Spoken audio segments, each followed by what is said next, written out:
3, 2, 1.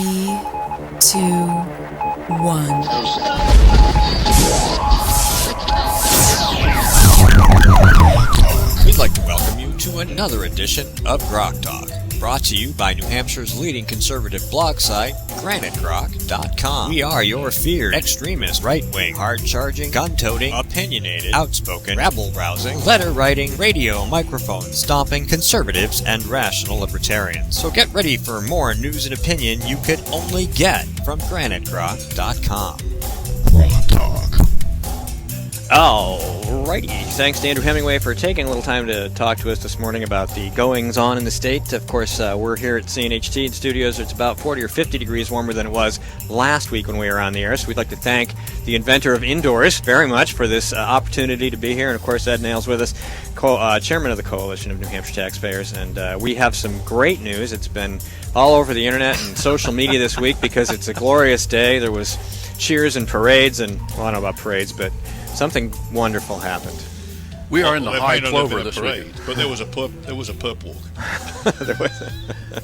Well, we have a out-of-state, low-life dirtball political activist who's actually registered as a Republican. His name is what used to be Carl Robert Gibson, or Carl Gibson. He's now C. Robert Gibson. I see Robert Gibson going to jail. C. Robert Gibson came to New Hampshire in 2012, along with some members of Credo PAC, a left-wing political action committee in San Francisco, to go after Frank Ginta and whatever politicians. And along with three other guys, this guy shows up, Carl Robert Gibson, who is registered to vote in maybe 4 other states besides New Hampshire. His car was registered in Connecticut till I turned him into the Concord PD. He just no longer driving that car. But he's one of these guys that floats around all over the country protesting, and like in Madison, Wisconsin. He's been arrested in Texas, Illinois, New York, North Carolina. He shows up here to work for Maureen Mann in this 2015 special election with Yvonne Bailey. Yep. Because he actually has a residence here in Concord, where he votes from on 26 Summit Street. This fellow is one of the guys we've been typical of the guys we've been tracking for years. These out-of-state voters, out-of-state activists come here because of the primary and the importance of New Hampshire and the ability to sway elections with votes still in here in New Hampshire. Some of the states you go to, it's a done deal. But here in New Hampshire, these people show up. We've been tracking them. We've been trying to catch them. Well, Gibson shows up in New Hampshire. He was very successful with the Frank Ginta event in 2012.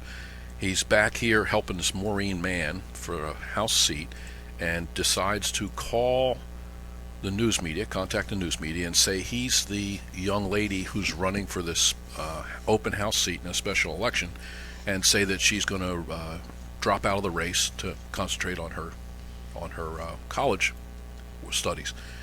That's a felony. That's voter suppression. That's trying to lead someone to do something or not do something by false information. So he's arrested, which is unbelievable. I mean, maybe they saw Republican and they arrested him. That could be. I don't know. It's hard to get somebody arrested for voter fraud or election violations here. Anything like that in New Hampshire, we know because we've been at it since 2000. So we got 15 years of this under our belt, and it'd be nice if he got 7.5 to 15. But he's got 2 felonies charged against him. What happened was he got charged with voter suppression in district court in Concord, and they charged him with a misdemeanor of false paperwork, false documents. That was null prost. That means they're not going to prosecute it. The case with that was dropped, and the whole case was sent to Superior Court because the suppression is a felony. When the prosecutors got the AG's offices prosecuting it, when they got it, they added conspiracy to commit to suppress votes and actual voter suppression. So because this idiot, C. Robert Gibson, admitted to the Concord Monitor that he had a few beers when he did this, it was a prank. That's a great meme, by the way. I'm happy to have created it. Yeah, it's very difficult to take that back now. Because, I did it. Maybe he's going to operate on it's a prank. This is not a prank. This guy's a professional. He's been doing this all over the country since before he got out of college. And even if it's a prank, when it has real-world complications, consequences, it's still a felony. Well, he still has a history of this. He actually did the same thing with his little group called U.S. Uncut, where they did the same type of thing to General Electric. called the AP wire service and said General Electric was about to pay $3 billion in back taxes they owe the federal government, and that made the stock of General Electric drop like billions of dollars. He should have been charged with that. He was working with a group called the Yes Men. They're political activists and guys who do this type of thing all over the country. So he was part of that group. He is not a novice. He's not somebody who came here and volunteered and had one too many beers. He is a tactical, professional campaign dirty trickster. And we caught him. He's been indicted on these 2 felonies, and I think the one thing he has going for him, his lack of a need of a girlfriend may serve him well in a New Hampshire prison. So right now he's holed up. Yeah, he's holed up on You mean as in don't drop the soap, Robert? Who knows what's going to happen to him? But he'll be. See Robert bend over. He'll be in jail if the New Hampshire juries like the grand jury that looked at the evidence says there's enough to indict. Well, yeah, you admitted it to the papers. He will serve some time, hopefully serve some time, if the New Hampshire Attorney General's office doesn't screw this case up. Which it probably will. We know that I'm going to hint that they throw cases on purpose, like the one they did with the meeting at domicile. The AG's office represented New Hampshire voters when they went to court in Stratford County, I believe, I'm sorry, Supreme Court, regarding the case of student voters. Before the case was held, they agreed that domicile meant residence and residence meant domicile. That was an agreement made on page 6 of the Anna Marie Guerre versus New Hampshire case recently. So when you go into court prepared to lose your case, you lose your case. We're hoping that whoever prosecutes C. Robert Gibson isn't prepared to lose the case. So that's the one stumbling block we have. But our job is to make voters and people in New Hampshire and the New Hampshire media aware that this is not some random 3-beer dizzy idiot who made a bad phone call. He's a professional. He did this on purpose with intent to lower the Republican turnout in that election and get this left-wing moonbat Maureen Mann reelected to the House. That's his job. He did it. He got caught. He deserves 3 years in jail. And if he does go there, oh boy, we're gonna mail him a cake without a file in it and have a party. I'm gonna get some fake glasses and fake champagne and have a real toast to him staying in jail for a long time. So Ed, you intrigued me when you mentioned his prior transgressions with U.S. Uncut. Mm-hmm. Seems to me that potentially there's some financial fraud going on, and we should be looking to see if Credo or C. Robert Gibson or any of the people involved in this actually were making money. If you cause a company's stock to tank like that, you've got 2 opportunities to make big money because you're the one causing the move to happen. Correct. Therefore, you could have shorted the stock and made money on the way down, and then you could have bought it at the bottom and ridden it back up. Yeah, that's exactly what these guys are. More political saboteurs than they are smart enough to do something like that. But people, their periphery, would probably know enough to say, hey, here's a great time to buy some stock. That was never investigated. He was never charged for that. But that is part of his history. So when he comes to New Hampshire and says, I had too many beers and I made this call, you have to take into the fact that he works with and was trained by the Yes Men. He has done this before with U.S. Uncut, which is a registered New Hampshire nonprofit. It's registered at 26 Summit Street, which is actually a post office address. It's not his real address. His real address is 85 Summit Street. Somewhere in that condo or that apartment complex, there's a door number. That's what his address should reflect on his voter registration card, not the mailing address that the post office gave him. It takes us a while to track these low-life dirtballs down because they always seem to have some phony address, some goofy vehicle owned by somebody else, but somebody is paying this guy. And the state of New Hampshire and the Republican Party have an opportunity to expose the underbelly of how this works. Their candidates are put under immense pressure by people like this year after year after year, and we're not hearing a peep out of them. No, and you won't, because the Republican Party is too concerned with the finger being pointed back at it because of Jeb Bradley's son. And so they'll do nothing.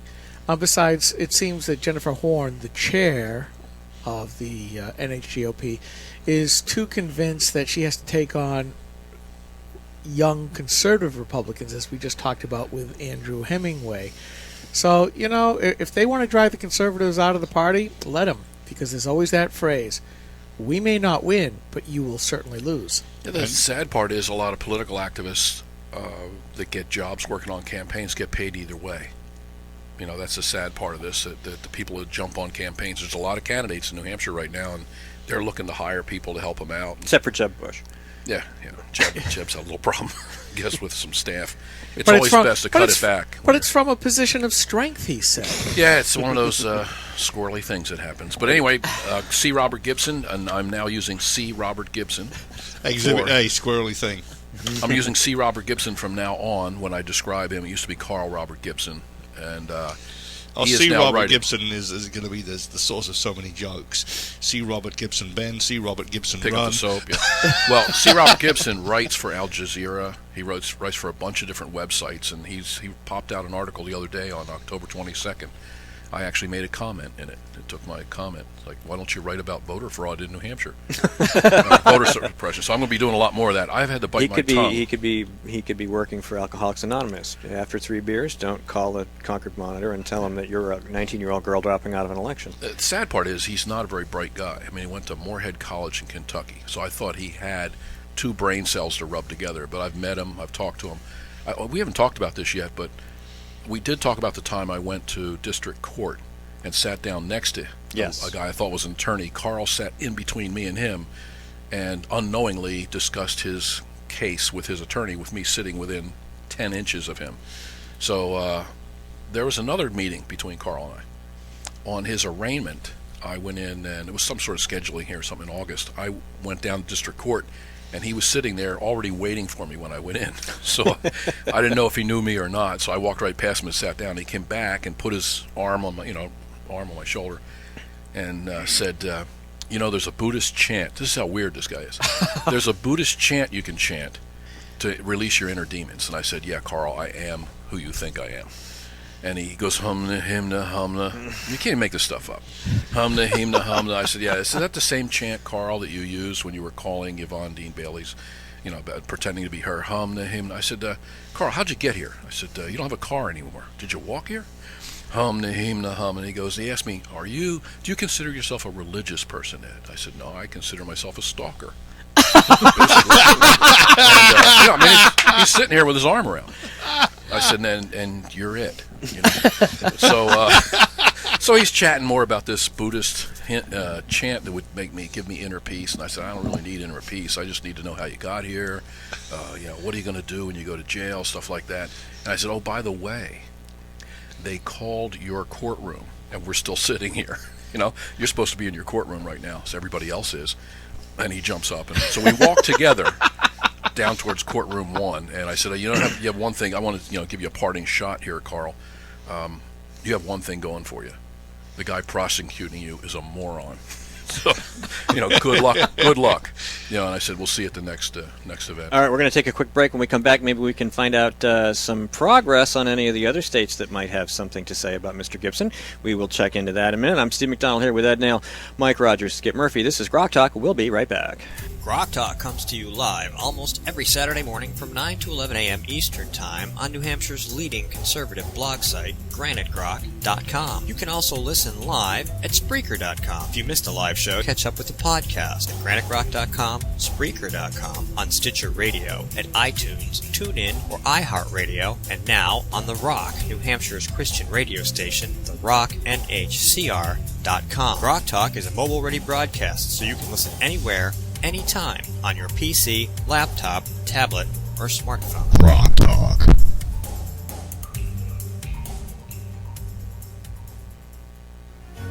This is the Coalition of New Hampshire Taxpayers. We're located at 8 North Main in Concord, New Hampshire. This is a repository for all things conservative and municipal. So if you have a problem in your town, your school, your budget committee, the right to know law, and now, at the top of our list is voter fraud. You have a tip for us, some information for us, you want to join or help us out, cnht.org.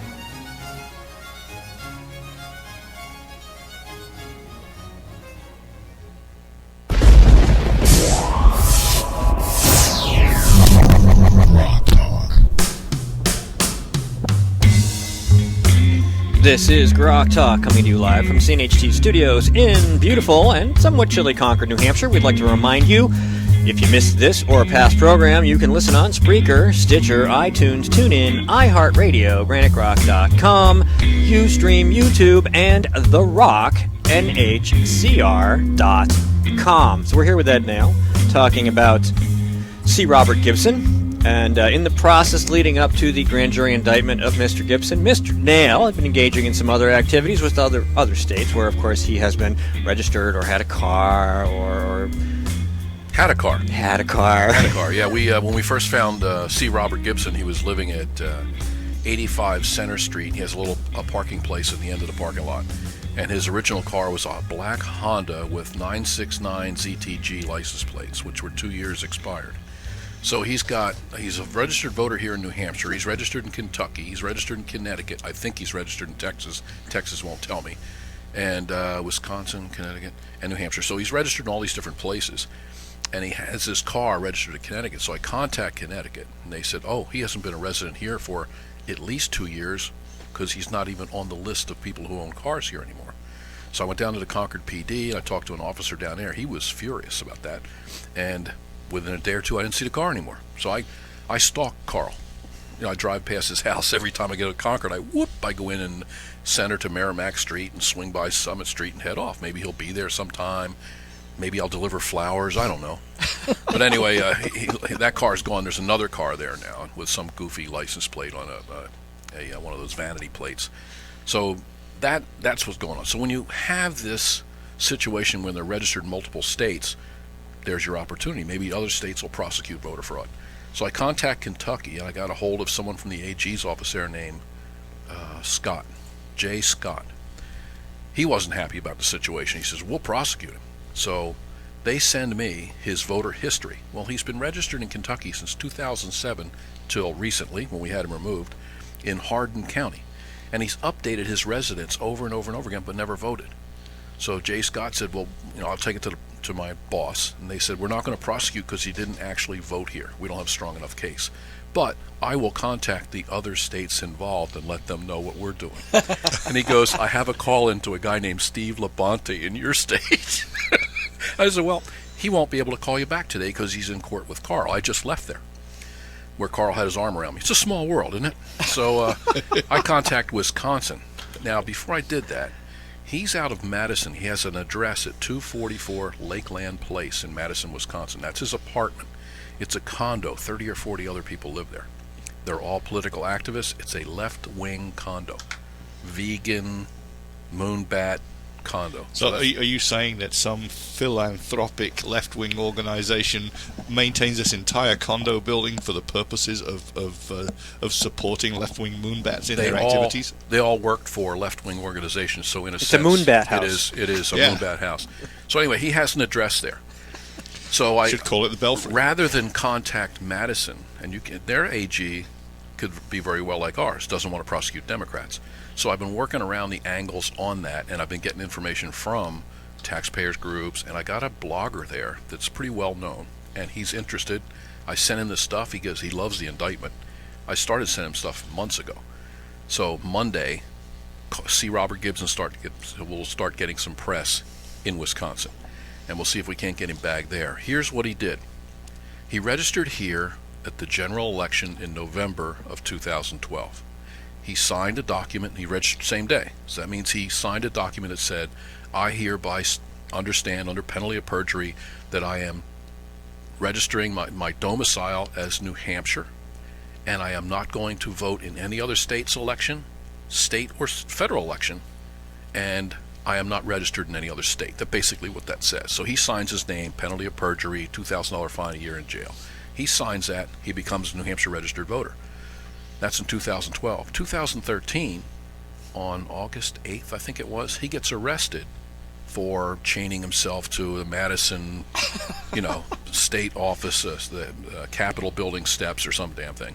Anyway, he gets arrested there, and he gives Lakeland Place as his address. So when the cops arrest him, his arrest record says 244 Lakeland Place. What's that mean? The cops saw his ID. His ID says 244 Lakeland Place. It doesn't say Summit Street, Concord, New Hampshire. So he's got a driver's license from Wisconsin 2013. He votes there in their state election for Supreme Court Justice 2014. He votes here by absentee. Now we're going to post on Granite Grok, and now I've had to bite my tongue for a long time about voter fraud in New Hampshire. For a couple of months, I've been like radio silence on this.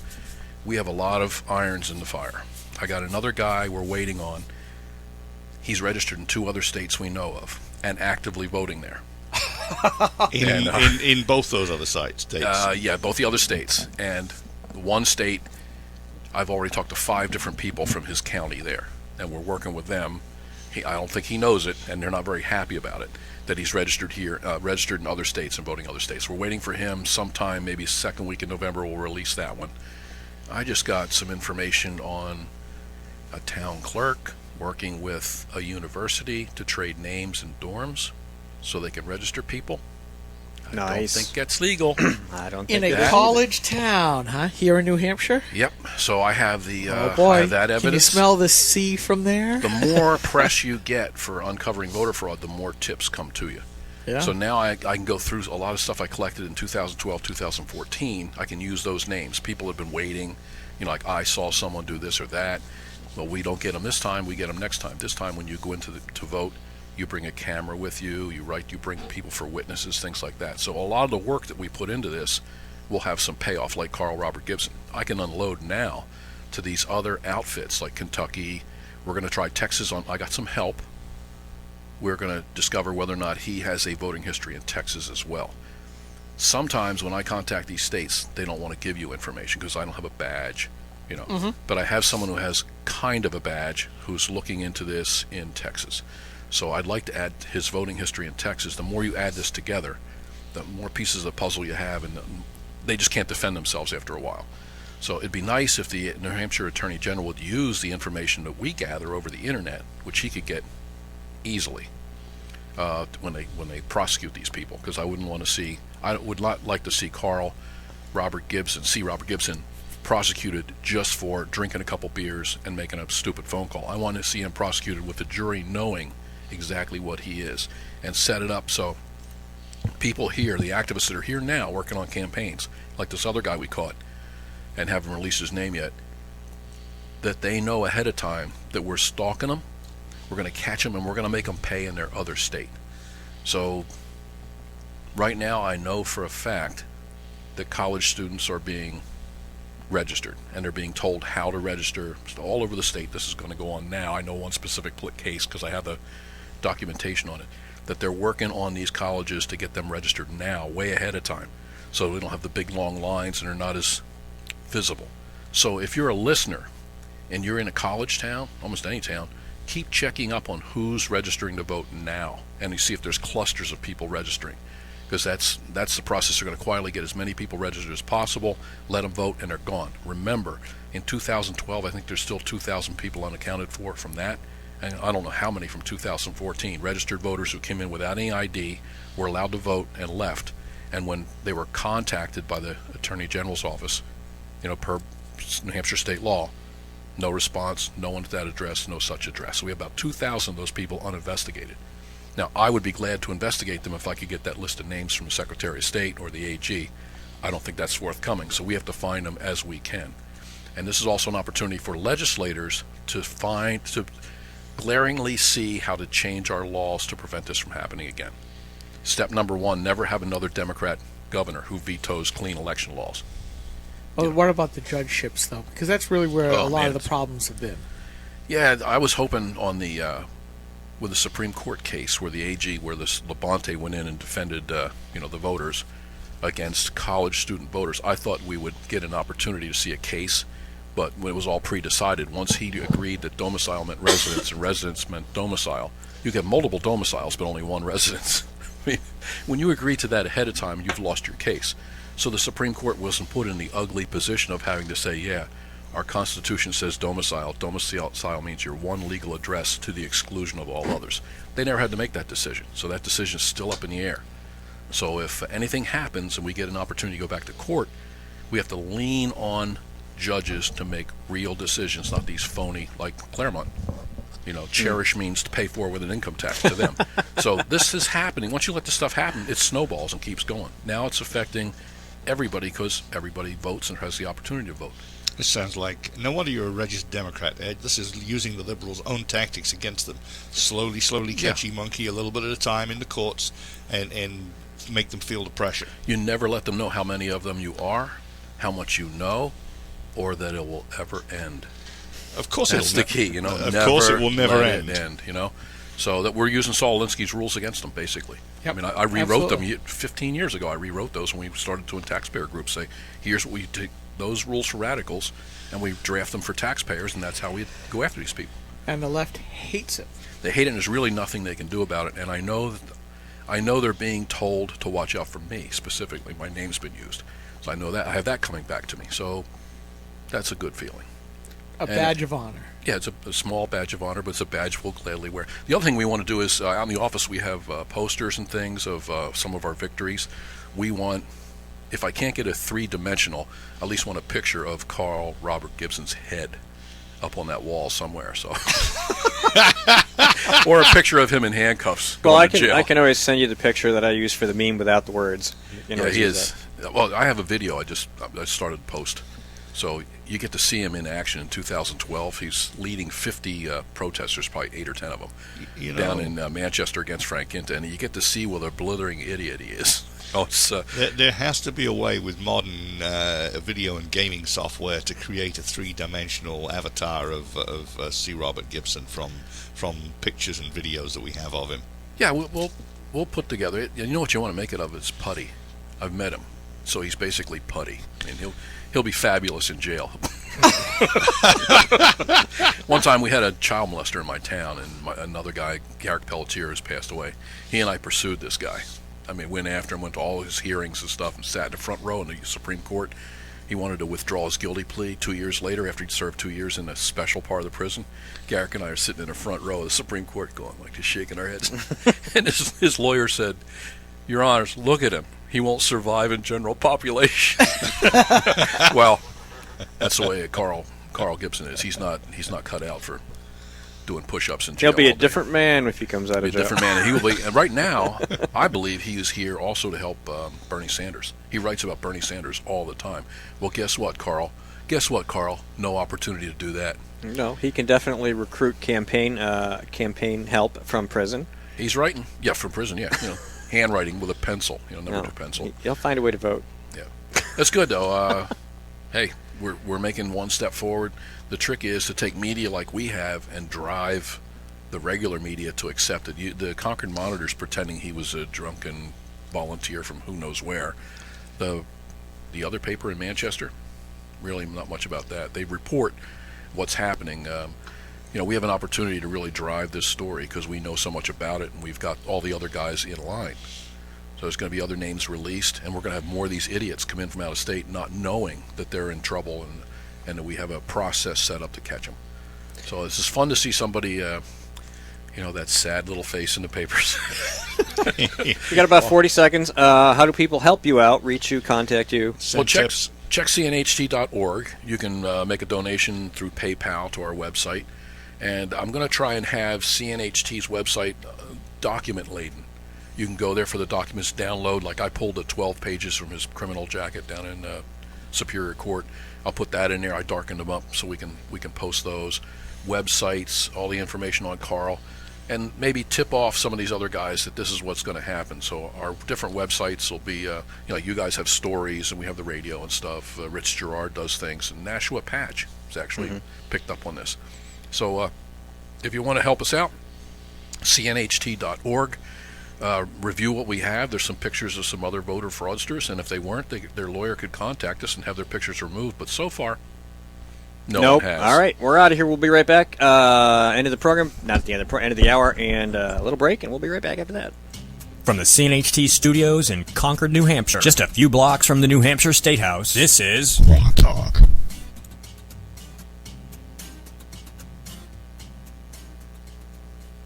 Hi, Hi, this is Rich Gerard, host of Gerard at Large in the Morning, the Manchester area's only locally owned, locally operated, focused, and interested, riveting radio show, heard live every Monday through Friday from 6 to 9 on 90.7 FM WLMW, New Hampshire Family Radio, and available 24/7 live or archived at gerardatlarge.com. Be sure to tune in.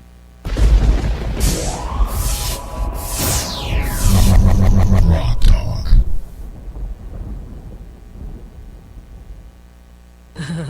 Feel the power. Oh, I can feel it. Our moment of triumph approaches. It's Rock Talk.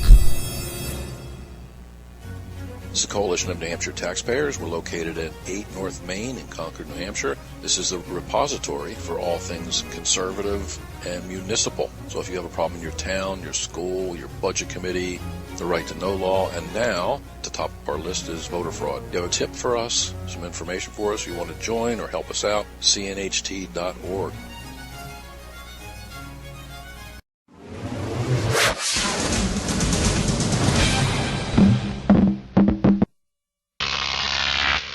Grok TV.